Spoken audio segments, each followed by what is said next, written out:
I'm excited to chat with you today about how we're winning the war on data with Dremio. First, who am I? Why am I in the room? Why am I talking to you? So my name is Lucas Durand. Pronouns are he, him, his.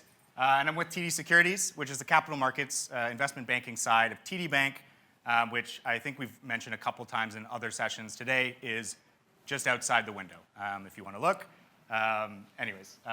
Big bank from Toronto, all over the eastern seaboard now. So yeah, I've done a lot of different things with TD. I've been a software engineer, a quant, a data scientist. I used to be a physicist, and I'm here to talk to you about the war on data that's raging right now and that we are winning. It's a very exciting time, but it's a very serious talk as well. I have some background with different things. I like Python. I'm going to try not to talk about it, though. We're talking about data. We'll talk about Python, though. So this is an introduction to me, but I think there's more to it, because this is a war that we're fighting. So let's update this with a little more relevant things here. So I'm still Lucas Durand, but I'm not really a director. I'm a lieutenant in the war on data. It's raging. I've fought with TD long years, and really, like, the background doesn't matter. It's just this is a pirate. This is a pirate war. We're fighting on the seas, and data is the currency of this battle. Okay. So what's happening here? The war is unavoidable. Data is everywhere. It fuels our most important processes across industries, across the globe, and it comes for us all. You will enlist. You will fight the fight, or your business will not succeed. It's fought by land, air, and sea. It's raged for generations. Data is not new. The way we work with it might be new, but the way we work with it might also be old. We're just bankers on a ship in the ocean trying to fight a war. Okay, so some of this is true, but let's actually ground this in what we're doing. So like I mentioned before, TD Securities is the investment banking capital markets side of TD Bank. And although we are pirates and we are fighting the war on data, we are doing it with mathematics and computers. We are not on boats most of the time. We are in offices. Sometimes we're on boats, but rarely related to the work or the war. But when we think about investment banking, it's really rooted in data. So there's a couple pieces that are the bread and butter of investment banking and capital markets from a technology data lens, okay? So here they are. The first is pricing. So being able to price data, understand instruments that we're buying and selling is really, really core to the business. It's not as simple as looking up a value in a table. Sometimes it is. You can go and look at the stock ticker and say, that's the price, right? But there's a lot more complexity and more instruments that are derivatives and rely on other values. Actually pricing something is a difficult task. And this has been the majority of the work in the data space in investment banking for the last few decades. And a lot of the systems are built around doing this in real time in order to compete in the market. The second piece is risk, being able to report on how we are doing. Are we managing our risk and falling inside of the risk set aside by regulators? Another big piece, and a lot of the data and technology infrastructure is built around that as well. The last piece in the data landscape, which is potentially the fun piece, is analytics. Now, you don't always get to the analytics side because having real-time risk and real-time pricing takes up a lot of effort. And it really has influenced the way that technology has developed in the space. So to actually address the bullet points in this slide, investment banking is very competitive. Data is at its core. You fall behind if you're unable to just have the table stakes of working with real-time data, real-time insights. Winning this means using the power of data effectively, yes. It's fiercely competitive, but things are also always changing. So rapid evolution of what we care about, what instruments we're supporting is happening continuously. And we're always trying to catch up with that. Either being faster and faster, or supporting more and more diverse kinds of instruments, like more complicated pricing, more complicated risk and valuation, or new regulations saying that we have to do X and Y in a different time frame or with new kinds of data. Okay, and then a little bit of fun analytics with like Twitter sentiment or something, right? But only on the weekends. Okay, so a lot of the infrastructure that ends up growing up in a business like this, you can see we have a little bit of everything. So data warehouses still play a very large role in the bank. A lot of data comes in through various different sources. So typically the way it works is different desks, different classes of our data and our business will have their own applications and they'll have their own warehouses. This is upwards of like 75 different systems and different kinds of technology that we might care about. Different sources where data can be in different formats, different models, things that aren't always or are rarely controlled by the business itself. These are like vendor products that have been bought over the last few decades and integrated in. So data is in warehouses, right? What that means is typically we have to deal with all of the different data governance at that warehouse level. There's no nice abstraction on top of it. I mean, kind of leading into what I want to talk about, but there's no nice abstraction on top of it. We're implementing the same things over and over with different systems in different places. Data apps are a big part of it as well. A big revolution 10 or 15 years ago is everything became applications. We were exposing data through REST APIs. This made it very, very great for building out more custom tooling, for integrating things from different sources. Now, all of a sudden, we have a common language to kind of talk about data through REST APIs. But the problem is these are bespoke. Applications and services are written maybe with a common framework, maybe separately for different businesses or different systems. And then we have to go through a technology change process every time we want to update something. So something like data quality is still being done on the system level. It's all being done in different places. And it's difficult to try and manage this. So like we're making technology changes when we want to change data, which is different than what you do with a warehouse. So benefits, pros and cons. All right, so then comes the advent of the data lake. All of a sudden, we're having things in one place with common tooling. It's commercial, off the shelf, scalable in many senses. And it really pushes forward the analytics use cases. All of a sudden, it doesn't take weeks or months to build reports. We don't have to do ETL once the data is in the lake. We can do this at runtime. Data scientists are excited about getting real insights and analytics and feeding the business through that. It's an exciting time to be working with data, but it requires a lot of advanced skill sets. So now we have this data scientist character who's very knowledgeable, background in science and research and experimentation. They're learning a lot of more complex languages, starting to work with frameworks where they're thinking about data at scale. We're not just writing SQL or working with a REST API and abstracting away all of the work to a project or a framework or a service. Instead, you're having somebody who has to actually think and compute and tune, right? So it's difficult to really scale that up without hiring swaths and swaths of these expensive data scientists, of which I am one. So there we are. And inevitably, over time, the data lake becomes a data swamp. Now, I'm a big supporter of swamps. I think they're an exciting biome, and I think a lot of interesting life lives there. And I think that's something that really only a scientist can say. The reality is, if you're a business person and you're interested in insights and you want to know how your business works, you don't want to go out into a swamp and wait around and smell and experience it. You want something a lot cleaner. So inevitably, lakes become swamps, and this can become a difficult thing to support. So before I talk a bit more about like where this has gone and what the future looks like, let's try to understand a bit about like what's the journey of somebody who's using these tools. How can it get better? What do we want this to be like? So some of the pitfalls you'll see can come out here. So this is about Jenny. Jenny wants to consolidate some stock loan data as part of our merger with a new company. It's a kind of a difficult process to go through. There's data in a lot of different sources in a lot of different places, like I mentioned. And there's a couple different phases we'll go through. So the first piece is discovering the data. So typically, in a traditional or an old world sense, when we're working with data apps and warehouses, we're lacking a catalog or something common to say, like, this is where the data is. A lot of emails get exchanged. Probably what we're looking at is like messaging and emailing and walking around, going to people's offices and seeing, like, where is this data that I need? I'm setting up a meeting with you early next week to talk about your stock loan data, or do you know who has the stock loan data? You're engaging a network of people to try and find something, which is obviously not a great way to do things.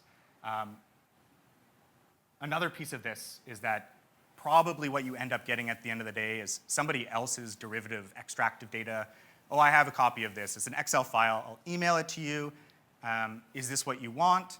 Going forward, I might be able to keep emailing this to you. You could start to build a solution off of this, but you're getting tied into something that's not very repeatable, not very reliable. It's certainly like very backwards in terms of the way that we want data to work. It might take you weeks to build out something and make some, insights and intuition about your data. You probably have to take that Excel file that someone's emailing you and then ingest it into a database or whatever your new process is. You're going to have to engage a team in the cloud or operations side who's going to spin up compute and hardware for you, because there isn't some existing data place. You need to create one or requisition one. And that's procuring infrastructure. It's not very fun. Finally, you have to write some code to actually take that Excel spreadsheet from the email and start ingesting it in. And you probably find out at some point that this is a derivative Excel spreadsheet.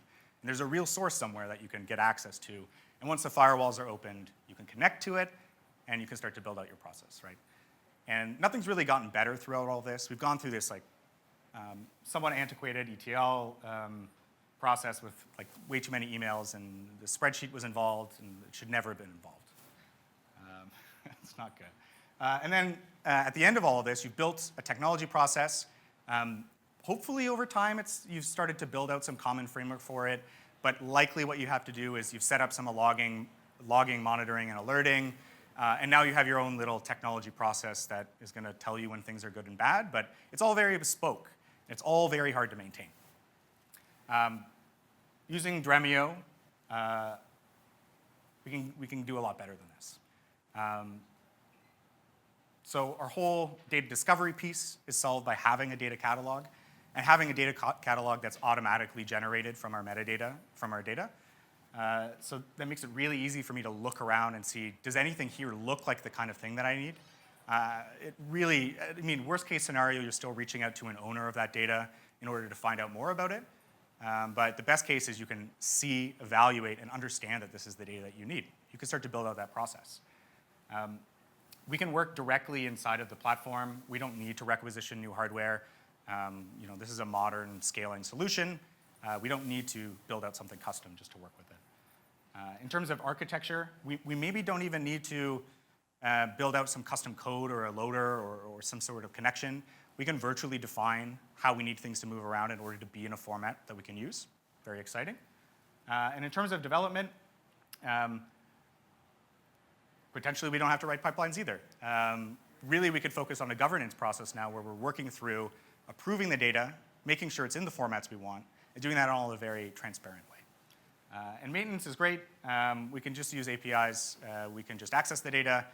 We can really focus on things like data quality and governance and understanding the risk that we're putting ourselves into. A lot better when we don't have to worry about the infrastructure, architecture, and pieces like that. Great. So all of this requires that we have some sort of centralized architecture. And this is where a data fabric, lakehouse, and in a future state, a mesh becomes very, very powerful. So we still like our existing data ecosystem. Some of it is bespoke. Some of it is required in order to have things like low latency, real-time streaming data. We're not going to solve that with something off the shelf, something open and available. And we want to keep that. There's a lot of effort put into that. There's some big understanding about how all that data works. We know it and love it. We don't love all of it, but we love enough of it. There's lots of different data models, like I mentioned. Things in a lot of different places, storage media, connection protocols, and governance is still stuck in all the different places. By putting this behind a data fabric and virtualizing these sources into one single place, now we can start to tackle governance properly across all of our data and think about the data model across our business instead of, at best, like across an asset class or a specific line of business. Like, An ideal case would be that a line of business has its own singular data warehouse, but that's just not the reality either. So now we have a single warehouse-like object across all of the lines of business, and we can start to standardize these things. We can start to build out the idea of like, what is our data model? What is our common taxonomy? How do we talk about different entities in our dictionary of terms? And we can start to do curation, governance, and cataloging of data at that level. We're spending a lot of resources before doing data quality and governance at this granular level, not only having to think about each of these separate databases or data sources separately, but also having to do it in respectively different frameworks or languages or paradigms, depending on, is this like an object store, or is it a API, or is it a NAS drive, or is it like, where is the data and how we're interacting with it? Does play a big role into like how quickly we can iterate on this. And really, we want to have a standard across all of our data. So this is a big help for that. And not having to worry about architecture and infrastructure, saying like, point at my data where it is, you'll do the rest, as well as having like all that good stuff from a lake of dynamic scaling and a centralized location, also magic. So where we're going with this is towards the lakehouse. So we want to take what we've learned, continue to have that one central place where data can come into in the future, but not throw away the pieces that either belong somewhere else, because this is some bespoke piece of architecture or hardware that we need in order to do X or Y, but also not have to worry in the future about requisitioning new hardware, scaling, or the fact that like 85 or 90% of our use cases are probably fine in a data lake kind of architecture, right? It doesn't all have to be real-time and streaming. It doesn't all have to be on like all flash drives like VAST would do for you. But the option to integrate that in the future, great. So taking all this together, this is really helping us to win the war on data. We're back to that now. So the pirate hats are back on. So some of the wins that we're seeing here are that we're able to focus on these bigger initiatives, governance, data quality, onboarding new data at scale. So being able to understand our risk better and the data we have better with fewer resources means that we can focus on onboarding new data. A big part of the success of large financial firms is about the amount of diverse data that you have access to, and looking into alternative data, like not just the standard market data, reference data, and trade data, but looking outside of that into more indicators across different asset classes, across like Twitter sentiment data or climate data or I don't know, things like that. Really unlock the kind of analytics we can do and the kind of data-driven decision-making that we can do. And that's something that we can focus on more now because we don't have to put in the resources to having these bespoke teams or very large groups of experts managing something bespoke to a specific kind of a business. We're also seeing that the people who are closest to the data, the domain experts, are able to engage without having to be either also technology experts, database experts, data scientists, right? The tooling itself is allowing people to be part of that data process, potentially end to end, without having to be wearing multiple different hats throughout the process.